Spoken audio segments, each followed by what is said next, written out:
Ал Қарағандыда велоспорттан Азия чемпионатының екінші кезеңі өтуде. Чемпионат қазақстандық велоспорттың 100 жылдығына және кеншілер шаһарының 80 жылдығына орай ұйымдастырылған.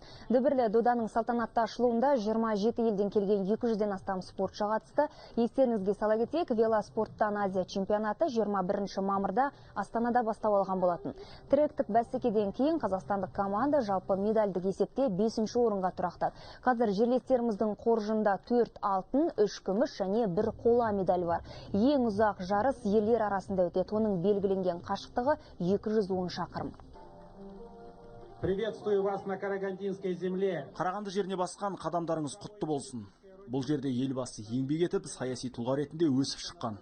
Президентіміздің сарабдал саясаты мен әрдайым спортқа деген қамқорлығының арқасында осынау дүбірлі доданы өткізіп жатырмыз. Нужно только золото. Тек қана алтын алуымыз керек. Топты жарыс бар. Осында біз қалайда алтынды жеңуіміз қажет. Кем дегенде 2 спортшымыз алғашқы үштіктен көрсе дейміз.